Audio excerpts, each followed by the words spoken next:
में हूं आपके साथ शिवम सोने और इस वीडियो की शुरुआत फटाफट खबरों के साथ करेंगे। मुख्यमंत्री शिवराज सिंह चौहान ने भोपाल के मौलाना आजाद राष्ट्रीय प्रौद्योगिकी संस्थान द्वारा आयोजित स्टार्टअप एक्सपो का वर्चुअल शुभारंभ किया। इस दौरान उन्होंने कहा कि जब विश्व के अनेक देशों में सभ्यता का उदय नहीं हुआ था तब हमारे भारत में नालंदा और तक्षशिला विश्वविद्यालय स्थापित किए जा चुके थे। वैदिक ऋचाएं लिखती गई थीं। हमने विश्व को ज्ञान का प्रकाश दिया और उन्हें युवाओं में जोश भरते हुए कहा कि मेरे युवा साथियों, बड़े सपने देखो, बड़े सपने ही उसे सच करने के संकल्प को बल देते हैं। इंदौर के कई युवाओं ने करोड़ों रुपए के स्टार्टअप में सफलता हासिल की है। हम प्रदेश में नई स्टार्टअप के लिए नीति तैयार कर रहे हैं।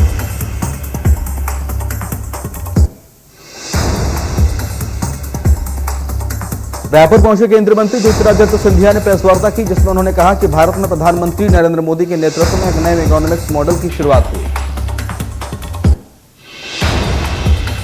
केंद्रीय मंत्री ज्योतिरादित्य सिंधिया ने कहा कि एक तरफ जहां इंफ्रास्ट्रक्चर विकास पर जोर दिया गया, वहीं दूसरी तरफ किसानों, युवाओं, जवानों, बेरोजगारों के विकास की नीतियों पर काम किया गया।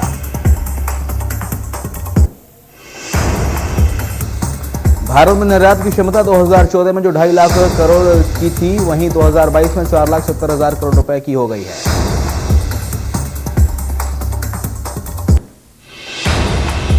सीएम शिवराज सिंह चौहान का ऐलान, पद्म अवार्ड की तरह राज्य सरकार भी देगी पुरस्कार। उत्कृष्ट कार्य करने वालों को दिया जाएगा मध्य प्रदेश रत्न, मध्य प्रदेश गौरव और मध्य प्रदेश श्री अवार्ड देगी सरकार।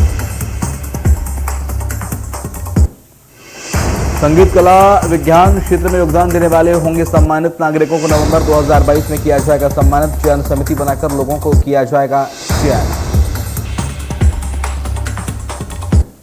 कल उत्तराखंड के दौरे पर होंगे मुख्यमंत्री शिवराज सिंह चौहान।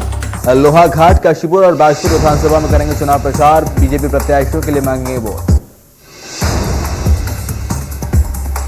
उत्तर प्रदेश और उत्तराखंड में सीएम शिवराज करेंगे चुनावी दौरे। 6 से 19 फरवरी तक 8 बड़े कार्यक्रम तय किए गए। उत्तर प्रदेश और उत्तराखंड में पार्टी के पक्ष में बनाएंगे माहौल। 6 से 11 फरवरी तक उत्तराखंड में करेंगे चुनाव प्रचार। 14, 18 और 19 फरवरी को उत्तर प्रदेश में पार्टी प्रत्याशियों के पक्ष में बनाएंगे माहौल। चुनावों की घोषणा के बाद यूपी में भी सक्रिय होंगे सीएम। 14, 18 और 19 फरवरी को धुआंधार प्रचार। प्रदेश के गृह मंत्री डॉक्टर नरोत्तम मिश्रा आज गृह जिले दतिया के दौरे पर हैं। डॉक्टर नरोत्तम मिश्रा ने अपने निवास पर आम लोगों और बीजेपी कार्यकर्ताओं से 1-to-1 चर्चा की। चर्चा के दौरान उन्होंने आम लोगों की समस्याओं को सुना और उनके निराकरण के अधिकारियों को तुरंत निर्देश भी दिए। मंत्री डॉक्टर नरोत्तम मिश्रा ने भारतीय जनता पार्टी व बूथ विस्तार योजना के तहत जिले में चल रहे कार्यक्रम को लेकर बीजेपी कार्यकर्ताओं से चर्चा की। गृह मंत्री ने बीजेपी कार्यकर्ताओं की सराहना की।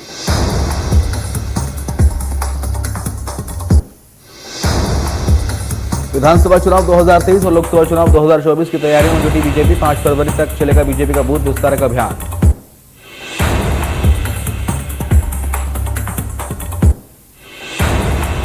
कांग्रेस का घर चलो घर घर चलो अभियान जारी। घर घर तक पहुंच रहे कांग्रेस कार्यकर्ता और नेता। पूर्व नेता प्रतिपक्ष अजय सिंह चुरहट, पूर्व मंत्री डॉक्टर विजयलक्ष्मी यादव, महेश्वर, पूर्व मंत्री पीसी शर्मा भोपाल में चला रहे अभियान।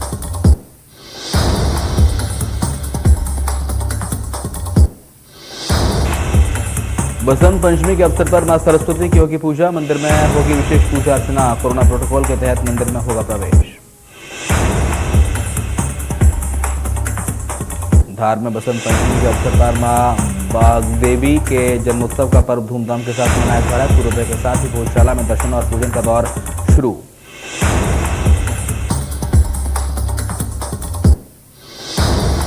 बड़ी संख्या में श्रद्धालु दर्शन करने पहुंच रहे हैं। बता दें कि कोविड प्रोटोकॉल का पालन करते हुए लोगों को भोजशाला में प्रवेश दिया जा रहा है।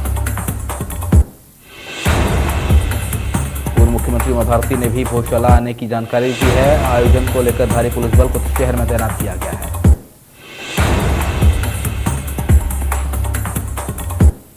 मध्य प्रदेश में शादी समारोह में मेहमानों की सीमा पर लगा प्रतिबंध हटा। सीएम शिवराज ने ट्वीट कर दी जानकारी। बसंत पंचमी की दी बधाई।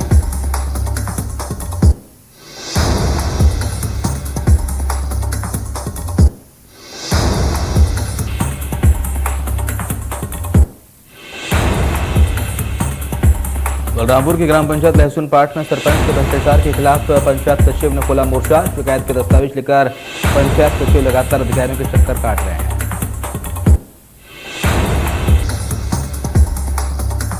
उनका आरोप है कि जनपद के एक महिला कर्मचारी के साथ मिलकर सरपंच ने 15वें वित्त के लाखों रुपए का फर्जी तरीके से आहरण कर लिया। मामले में अधिकारी जांच की बात कह रहे हैं। पंचायत सचिव ने लिखित में उसकी शिकायत जनपद सीओ और एसडीएम के साथ ही विधायक से की है। उनका कहना है कि राशि के आहरण के लिए डिजिटल सिग्नेचर होता है और वो जनपद में पदस्थ एक महिला कर्मचारी के पास है।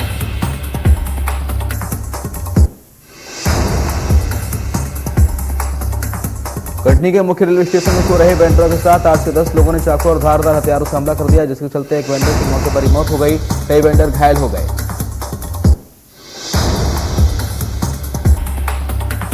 सभी घायल वेंडरों को जिला अस्पताल में भर्ती कराया गया। घटना में घायल हुए अंकुश सिंह ने बताया कि वो लोग कटनी स्टेशन पर बने दीपक फूड प्लाजा में काम करते हैं। अपना काम करने के बाद सभी वेंडर दीपक फूड प्लाजा में सो रहे थे।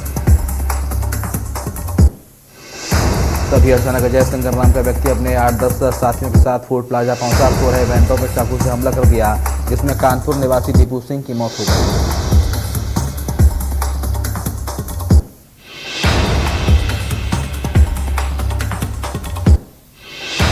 दुर्ग जिला कलेक्टर ने एक अहम फैसला लिया, जिसके तहत दुर्ग जिले में अब नर्सरी से लेकर कक्षा 12वीं तक की सभी परीक्षाएं ऑफलाइन मोड में आयोजित की जाएंगी। इसका आदेश कलेक्टर द्वारा जारी कर दिया गया है और ये आदेश तत्काल प्रभाव से लागू हो गया है।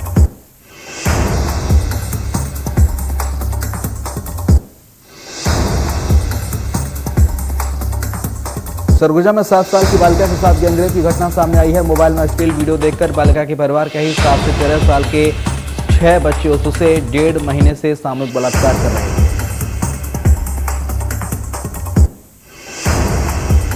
बालिका की तबीयत खराब रहने लगी है। जब उसके बड़े भाई ने बच्चों को बलात्कार का प्लान बनाते बात करते सुना तो शक हुआ।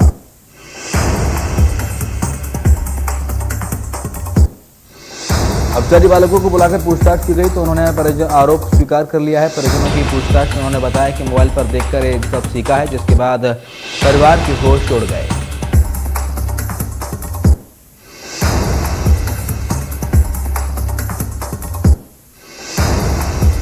धमतरी जिले में अवैध रेत खनन रुकने का नाम नहीं ले रहा है, जिसके चलते लगातार प्रशासन को शिकायतें भी प्राप्त हो रही हैं।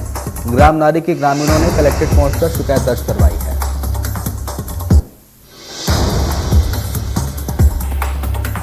ग्रामीणों का कहना है कि ग्राम नारी में लगभग 2 सालों से चैन माउंटेन और जेसीबी के माध्यम से अवैध रेत का उत्खनन किया जा रहा है। प्रतिबंध के बावजूद मशीनों से महानदी से उत्खनन किया जा रहा है।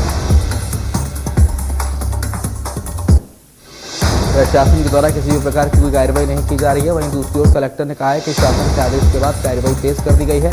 चैन माउंटेन और जेसीबी से खुदाई की शिकायत अगर मिलती है तो सख्त से सख्त कार्रवाई की जाएगी।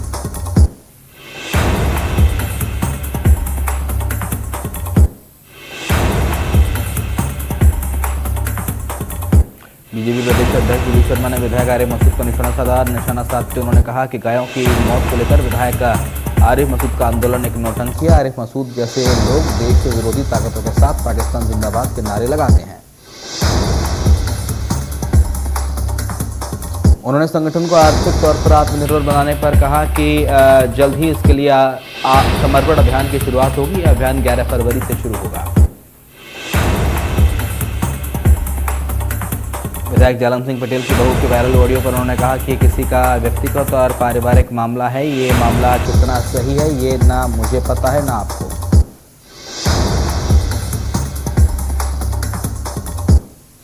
कई दिनों से देवास के प्रसिद्ध माताजी टेकरी मंदिर इलाके में घूम रहे लकड़बग्घे को वन विभाग की टीम ने पकड़ लिया है। करीब 10 दिनों से इलाके के लोग दहशत में जी रहे थे। लकड़बग्घा बीएनपी के जंगल से यहां तक आ पहुंचा था, जो सुनसान रात में माताजी टेकरी पर देखा जा रहा था।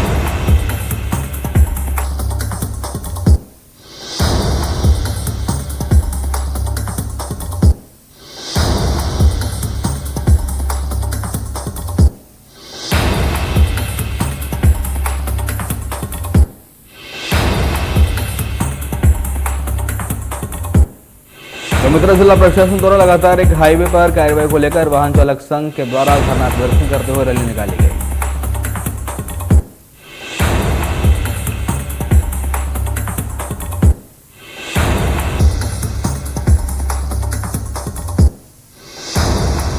मुख्यमंत्री शिवराज सिंह चौहान ने इंदौर में बढ़ रहे अपराध को नियंत्रण करने के लिए कमिश्नर प्रणाली लागू की है, जिसके तहत इंदौर शहर में पुलिस कमिश्नर हरिनारायण चारी मिश्र की टीम में अब एक और additional commissioner of police Rajesh Hedangar ने पदभार संभाला है।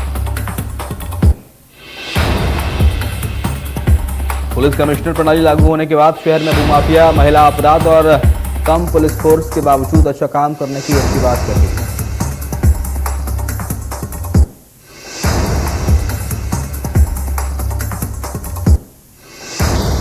बुरहानपुर जिले के राजपुर वार्ड से आने जाने वाले नाले के पास आए दिन जल जमाव की स्थिति बनती दिख रही है, जिसके चलते स्थानीय निवासियों को फैलने वाली बीमारियों का डर बना रहता है।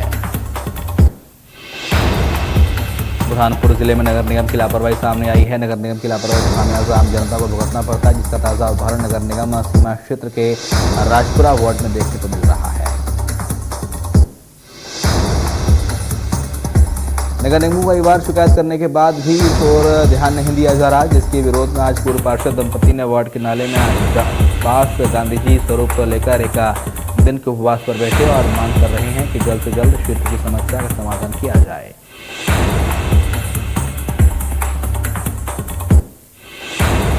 शहडोल में यातायात थाने के बगल में खड़े एक बस में अचानक भीषण आग लग गई, जिसके चलते आसपास के लोगों में अफरा तफरी का माहौल बन गया। घटना की जानकारी लगते ही पुलिस मौके पर पहुंची और दमकल को बुलाकर आग पर काबू पाया गया। हालांकि इस हादसे में किसी भी तरह की कोई जनहानि नहीं पहुंची है।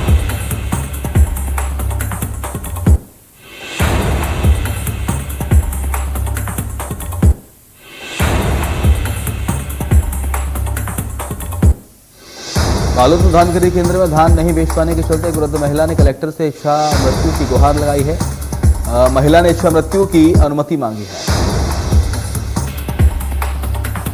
दरअसल 15 दिन पहले वृद्ध महिला धान से भरी बोरियों को लेकर धान खरीदी केंद्र पहुंची, जहां धान को तोलने के बाद अचानक शाम 4 बजे गुरूर तहसील के आदेश पर प्रबंधक ने धान खरीदने से इनकार कर दिया।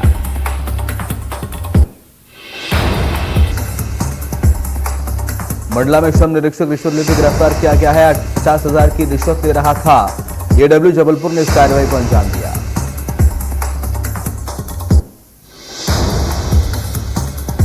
कलेक्ट्रेट के मुख्य गेट पर महिला बना रही थी खाना। कलेक्टर ने महिला को रेन बसेरा भेजा। महिला का आरोप मकान के विवाद में उसके पति से हुई मारपीट। पुलिस नहीं कर रही कार्रवाई। रायसेन में 4 पहिया वाहन ने मोटरसाइकिल सवार को टक्कर मार दी। मोटरसाइकिल सवार 3 लोग घायल हो गए। घायलों को अस्पताल में भर्ती कराया गया। तीनों घायलों को इलाज के लिए डायल 100 की मदद से अस्पताल भेजा गया। प्राथमिक उपचार के बाद घायलों को रायसेन जिला अस्पताल रेफर किया गया। बेगमगंज तहसील की सुल्तानगंज की घटना है। सरगुजा जिले में धान खरीदी की व्यवस्था बेहतर के कारण किसानों को धान खरीदी के अंतिम दिनों में भी किसी तरह की परेशानियों का सामना नहीं करना पड़ रहा है। बीते साल की तुलना में 23% धान खरीदी हो चुकी है। वहीं अब भी केंद्रों में किसान धान बेचने पहुंच रहे हैं।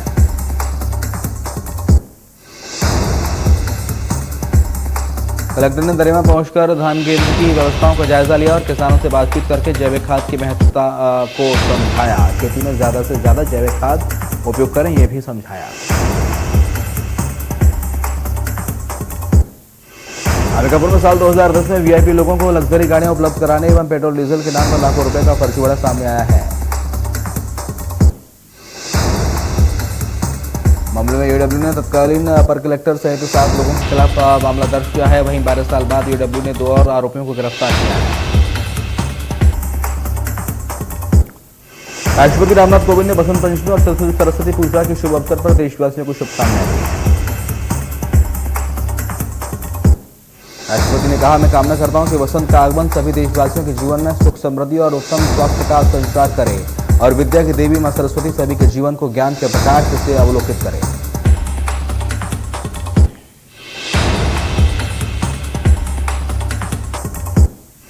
कोरोना से मौत पर मुआवजे के मामले में सुप्रीम कोर्ट ने दिया महत्वपूर्ण निर्देश। सभी राज्यों को नोडल अधिकारी नियुक्त करने को कहा, जिससे कोविड से जान गंवाने वालों को स्वजन को अनुग्रह राशि का भुगतान किया जा सके।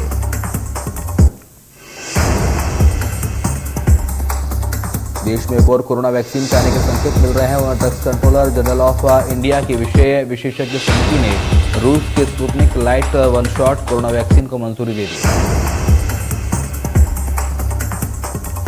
इंदौर शहर में कोरोना के 679 नए मरीज सामने आए हैं। 2 मरीजों की जान चलेगी। 1652 मरीज डिस्चार्ज हुए।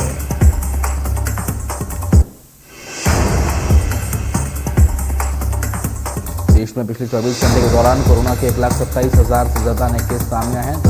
1,007 लोगों की जान गई है। देश में कोरोना के नए केस 1,27,000 के पार। कर्नाटक के अंदर कोरोना वायरस के 14,950 मामले सामने आए। कुल संक्रमितों की संख्या 38 लाख से ज्यादा। बीते दिन 60 मरीजों की कोरोना के चलते जान गई। भारत में 24 घंटे के अंदर कोरोना के 1,27,952 नए मामले सामने आए। 2,30,814 लोग डिस्चार्ज हुए और 1,059 लोगों ने जान गंवाई।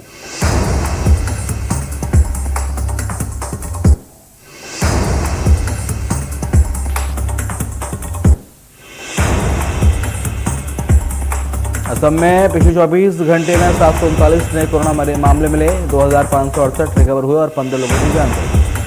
पश्चिम बंगाल में पिछले 24 घंटे के अंदर 1,523 नए मामले सामने आए। 2,421 से रिकवर हुए, 35 लोगों की जान गई।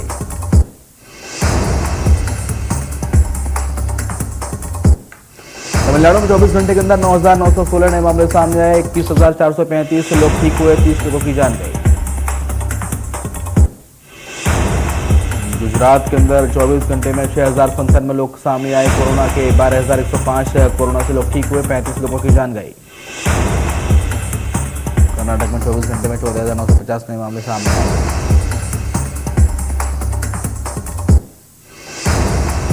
महाराष्ट्र में 24 घंटे में कोरोना के 13,840 नए मामले सामने आए। 27,891 लोग ठीक हुए, 81 लोगों की जान गई।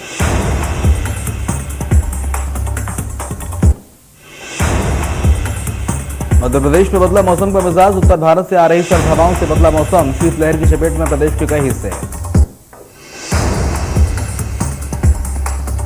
भोपाल, इंदौर, उज्जैन में बन सकती है कोल्ड डे जैसी स्थिति। कई शहरों में पारा 4 से 6 डिग्री तक पहुंचा।